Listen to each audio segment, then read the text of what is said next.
hockey friends and families around the world, and welcome back to another edition of Our Kids Play Hockey. It's Loudest with Christie, Burns, and Mike Benelli. Got another mailbag episode with you. I'm going to dive right into it because the letter is a little long, but very entertaining to read. Here we go. Hey, guys. Always enjoy listening to your podcast. I've got a coaching question for you. Well, my friend, you've come to the right place. I'm a newish hockey parent with an 8-year-old playing his second year in a fairly competitive, well-run organization, and a 10-year-old playing his first year with a less competitive organization. As it was the 10-year-old's first year playing hockey, he was placed on a team with a bunch of other kids who are also new to hockey, which is great. It makes perfect sense. Because this team was made up of a lot of kids that hadn't really played, they didn't have any coaches lined up. They sent out an email asking for volunteers, so myself and 2 other parents volunteered to help out, and the team was also assigned a non-parent coach that had been involved with the organization for 35 plus years. I'm happy that I get to help out, learn some things about coaching, help the kids, etc. Now we're into the season and playing games. We have 4 quote unquote coaches on the bench. The 2 other parent coaches who don't have any hockey experience outside of putting their kids through learn to play are big into yelling directions at the players while they're on the ice. And it's driving me nuts. It's nonstop. It's getting to the point where I don't even want to be on the bench during games. I also feel like 4 adults on the bench may be one too many. Do the kids really need to get feedback from 3 to 4 people? I had imagined that my primary job was opening the door, organizing the lines, providing some encouragement, and letting the head coach do the real coaching in between shifts. I haven't said anything to the head non-parent head coach yet. I'm just not sure if or how to approach the situation. I look at my 8-year-old's coaching situation, and it's a night and day difference. Calm and limited coaching during games. Am I being too dramatic? I was excited to help out, but I'm tempted to only join the bench when one of the other coaches aren't there. And before we discuss this, because I know there's going to be a lot of listeners who go, I know this situation. This situation happens everywhere. Okay? I'm saying that because I don't want people start going into their, did you write Our Kids Play Hockey so they would talk about it? I'm telling you, I see this everywhere. So it's a great question. It's a very well-written letter, and I appreciate you sending it to us, sir. Great stuff. Who wants to start? Well, I haven't seen this or experienced it, but I would say there are definitely too many cooks in the kitchen. You need to narrow that coaching staff down, and you definitely need to speak up. The only way it's going to work is if somebody says something that says this is not working. Right. You can't be a silent partner here, and because you got to think about who are you helping? The kids. That's your goal. If the kids are not progressing, if they're not developing, if there's a bunch of argumentative people on the bench, you got to do your part in making that work better. So don't be a silent partner here. That's my advice. So Mike, you were nodding the whole time. when Jim wrote this about me, I really didn't think that he would have brought this to a public forum like this. A very public forum. A top-ranked podcast, I might add. So there's 2 ways to go about it. Number 1 is you can go in the stands and undermine the 3 other people that are left on the bench and just keep, pointing out how terrible they are. And, saying, oh my, can you believe what they're doing here again? Look at them yelling at the kids. Do you think they should be yelling at the kids? So you could be that person, which happens in every organization and in every place in youth hockey, right? That player or that coach that goes up to the stands and then he's no longer the coach and can blame the other 3 people for the demise of that organization. The other way you could do that, I think, depending on where your, stature is in the group or how well you think the maturity level is with the other adults that are on the bench, it might be a great time to introduce like delegation and introduce like the ability to say, hey, if I did this, would you love to handle this? Or if I could help you with this, would you love to handle that? And I think this way, to Christie's point, you start having some clear definitions of who the leadership is and who is directing, I guess, the bench and practices. Because I'm thinking about this guy in games right now. I can't only imagine what practice must look like. Is it just 4 different people doing their own thing and throwing things out there and coming up with a plan? It's hard to tell right from the letter. But in the game situation, especially at that age, that calm, cool, collected bench is so crucial.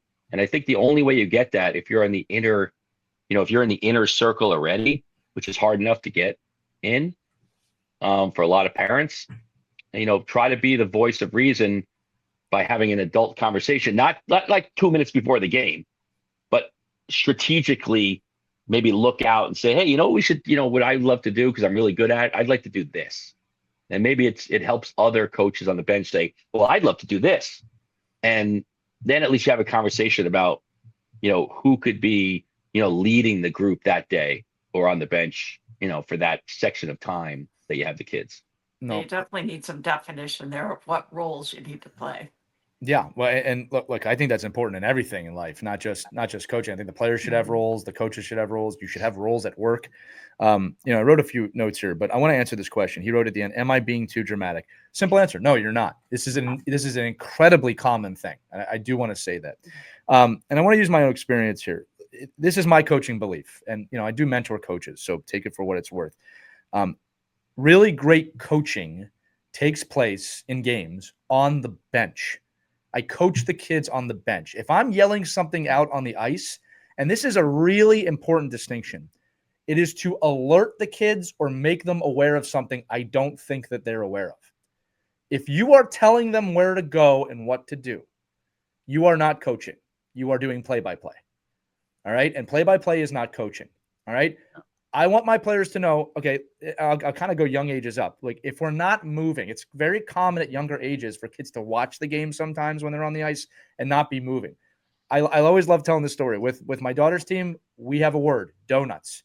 If you hear me yell donuts, you're not skating hard enough. And I'll tell you what, they don't look at the bench when I yell it. They just start moving. All right? Adversely, and I love telling this story. I was telling a coach, maybe this is a little bit of me patting myself on the back, but I told him this: don't coach the kids on the ice. Don't do play-by-play. And without fail, one time he yelled at his kid. This was when they were 9 years old. Kind of yelled at his kid to do something. The kid stopped dead on the ice and turned to the bench while the puck went right by him. Right? Because that was at a young age. It's what? Sure. Right? Like they can't compartmentalize that. So here's the deal. Coach, for the person who wrote this, but all coaches, coach the kids on the bench. When they come off, coach the kids that were on the ice, or when they're on the ice, if you see the kids on the ice doing something incorrect, tell the kids on the bench what's going on. Don't just scream it out to the ice. And one more thing, Mike, hold on. Wait, I do want to say, because I'm about to throw this to you. I'm not saying there's not times to be calling out on the ice. All right? Like, I don't know any coach who's just silent the whole game. So I don't want coaches listening thinking, oh, well, he's saying don't ever yell. No, there's a time and a place to shout out to the ice, but I think that should be in the minority. Mike, I'm sorry. I just wanted to say that point before I threw it to you. No, you're absolutely right. I mean, I think because Zamboni is coming around the turn and you've got a kid skating into it, yell for him, yell loudly. Get away from the Zamboni. But I think I don't think this conversation in this particular scenario is about the four individuals even understanding that the coaching on the bench is better than yelling and screaming onto the ice. It's more about the understanding that the one voice on the bench is the most important piece of, if I go and whisper in the kid's ear and he gets off a shift, and then the next shift, the other coach goes and whispers in the other ear, and then somebody else yells something else out. Right.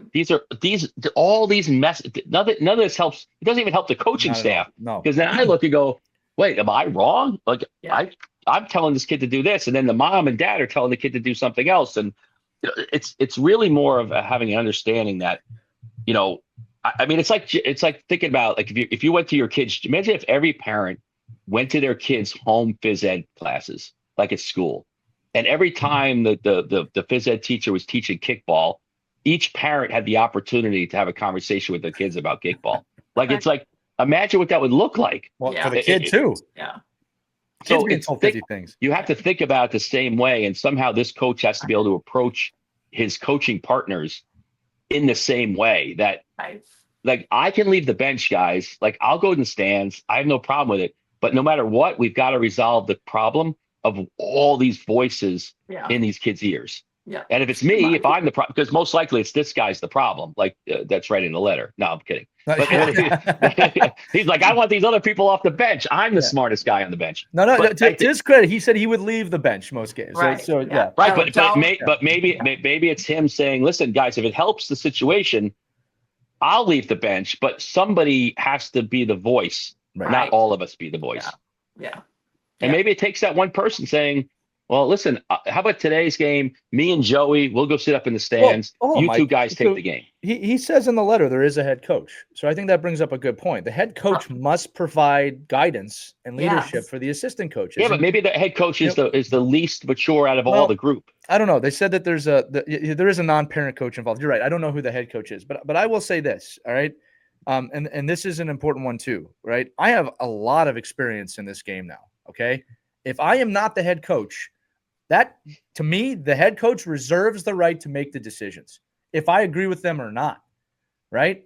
That's a tough thing for some people to swallow, all right? If the head coach says, this is how we're playing, it is not my job as the assistant coach to tell the kids anything different. I can have a conversation with that head coach away from the team of, I don't agree with this. Here's what I'd like to do.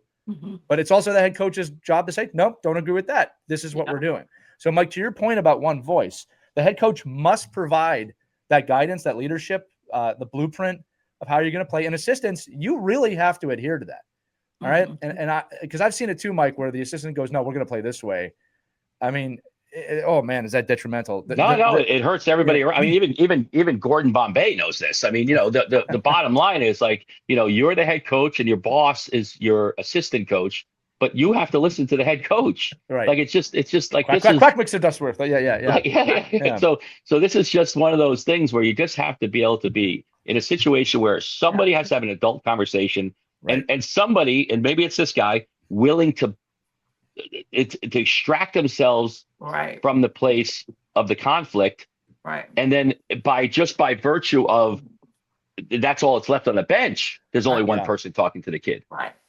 So do they meet as a group? Should this person call a meeting? The four of them get together. Well, let's say there's fighting among the four. They don't get along.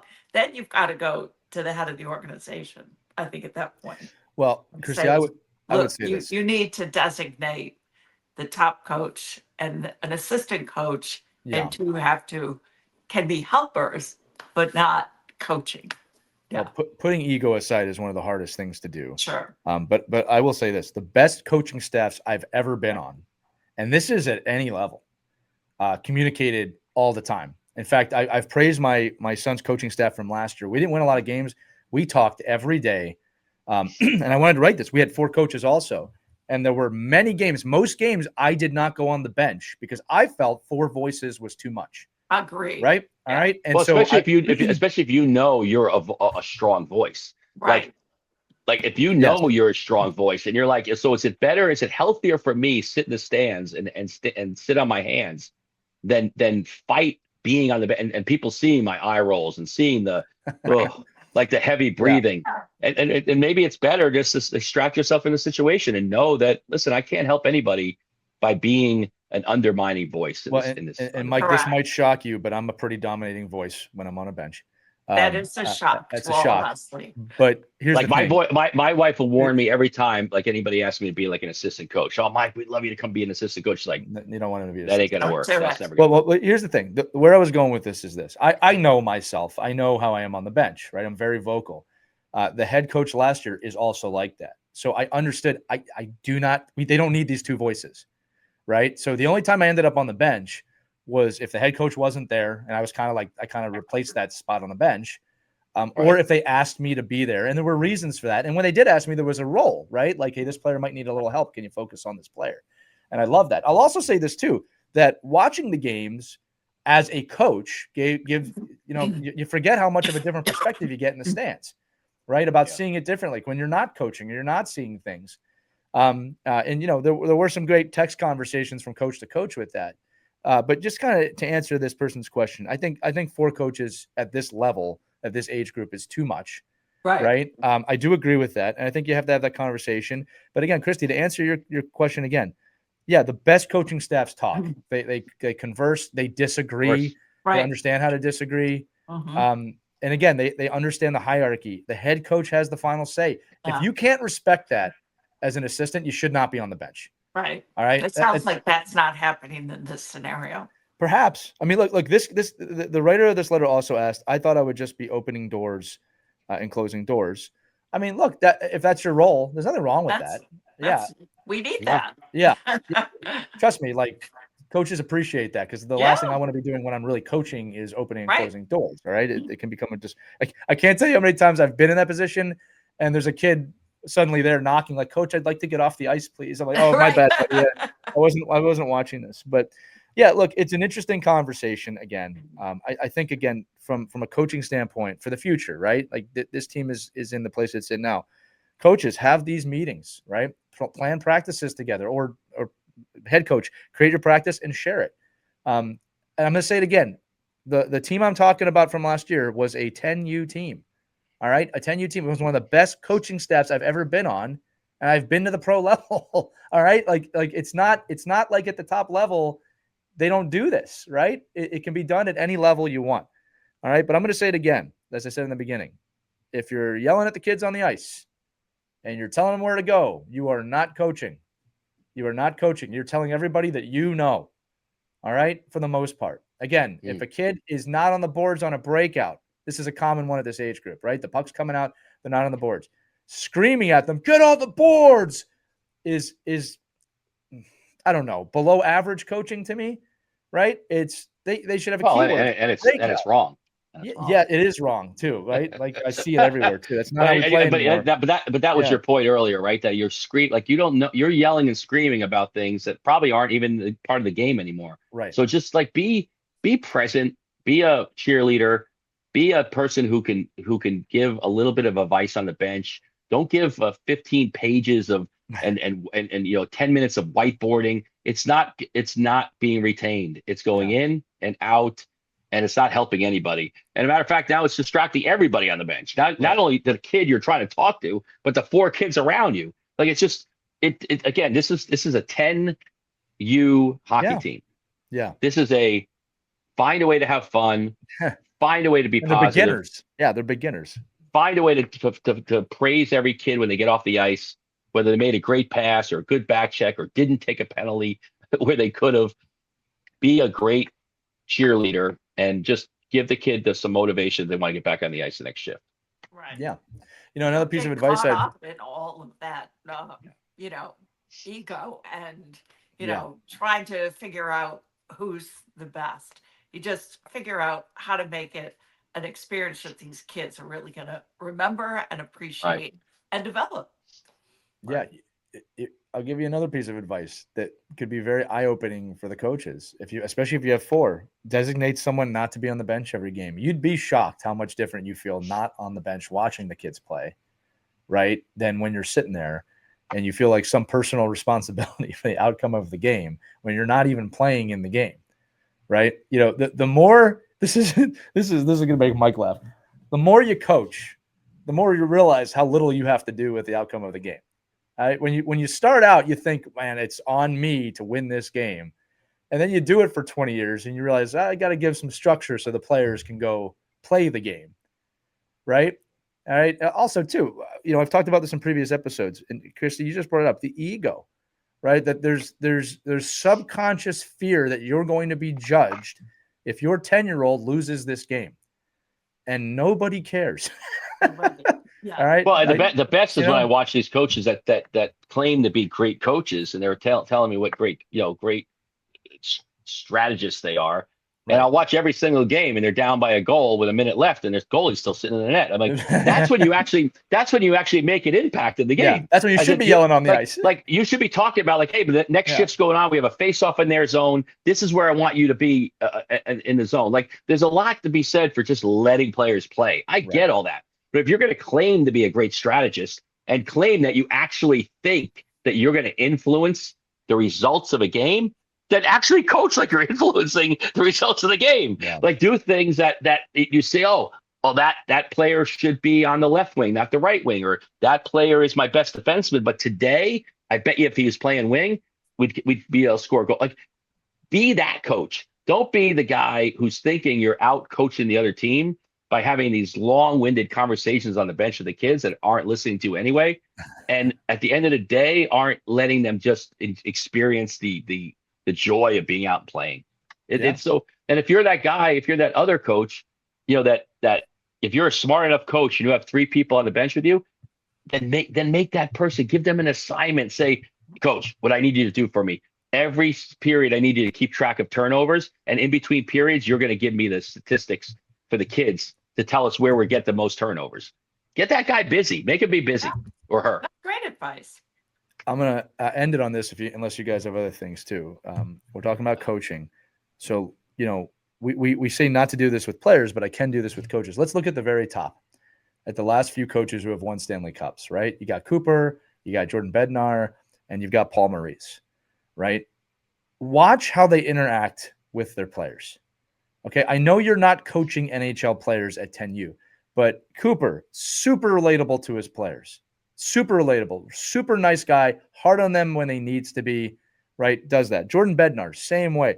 Paul Maurice comes across as a hard ass, but then you watch locker room footage of him getting down, showing goalies what to do, how to move, right? He's very sarcastic, very funny. He knows when to get intense because he's dealing with NHL athletes. People have said to me in the past, well, that's soft coaching, doesn't work. Well, they've won 4, 5, 6, 7 of the last 7 Stanley Cups. All right. Things have changed. All right. And if you think yelling, just one last piece of perspective, meet the kids where they're at. I can't imagine, keeping in mind, I never played 8U, 10U hockey. I didn't start until I was 12. I try and put myself in the place of a kid that the coach is yelling at me. My parents are yelling at me. My teammates are all over the place. Everyone's yelling at me. What to do? I mean, how are they supposed to compartmentalize that? And you know what ends up happening? They will find a voice they listen to at some point out of admiration or fear, right? And that's just typically where they're going to end up going. I don't think the fear response is the right response anymore. I think most of us grew up in a time period, if you're over 40, where that was the way things were done. We had no idea what mental health and mental fitness was at that time. None. Right now we have a clue. And I wanted to say this. Statistics show, and I can share this report, kids who are yelled at and demeaned by their parents are not ending up being the tough kid anymore. They are becoming the shy kid, the introverted kid, the kid who moves away from the sport. That's the world we're in today. All right. And people say, well, back in my day, that didn't happen. Back in our day, we didn't know what a concussion was. We thought it was a day-to-day injury. Things have evolved, and we have to evolve too. 7 of the last seven Stanley Cup champion coaches coach this way. And you can too by listening to Our Kids Play Hockey, the most wonderful show on the planet. No, Mike, Christie, was there any other final thoughts before I close this out? Yeah, I love that. That's a great way to end it. Yeah, we've learned a lot, haven't we? And hopefully people listening to this, especially the coaches, so take a look at your bench. And after we've just had this conversation, and if things kind of red flag to you, take time to resolve it. It's not too late. Even if you're in the middle of the season, you can, become better coaches. You can become a better assistant coach, better parent, pitching in, helping the coaching staff. So that's what it's all about. We're lifelong learners. Lifelong. I love that. Mike, your final thoughts? No, just if you're the head coach of this team, manage your staff and just find the best, people that can do the best things that can help you. And if they can't help you, then ask them to go up in the stands. That's it. Make it easy. Mike Bo knows. And I'll say this as final too. I want to thank the person who wrote this letter for being vulnerable enough to write this. This is a very common situation in hockey, and I'm really glad you wrote this letter and really explained it well. And I'm going to do this again. You asked, am I being too dramatic? It may be apropos, but we'll edit on this. You're not crazy. The hockey world is crazy. All right. Thank you so much for this letter, my friends. And if you have a letter you want to send us, email us, team@ourkidsplayhockey.com, or in the link accompanying this episode, in the description accompanying this episode, there's a link. Tap on that. Let us know who you are, where you're from, Ask us anything. We love having these discussions. And I think we just proved, my friends, that there's a lot of people out there with questions like this. Ask them so we can discuss them. We don't always think of these things, right? And it just shows you like these are the conversations we need to be having. And I'm so thankful, Mike is, Christie is too, that you let us kind of lead those conversations for you, okay? That's going to do it for this edition of Our Kids Play Hockey. Share the episode, like it. Make sure you give us 5-star reviews on Google, on Apple, on wherever you're listening to Our Kids Play Hockey. For Christie, for Mike, I'm Lee. We'll see you on the next episode, everybody. Have fun, play hockey, enjoy your day. Take care. We hope you enjoyed this edition of Our Kids Play Hockey. Make sure to like and subscribe right now if you found value wherever you're listening, whether it's a podcast network, a social media network, or our website, ourkidsplayhockey.com. Also, make sure to check out our children's book, When Hockey Stops, at whenhockeystops.com. It's a book that helps children deal with adversity in the game and in life. We're very proud of it. But thanks so much for listening to this edition of Our Kids Play Hockey, and we'll see you on the next episode.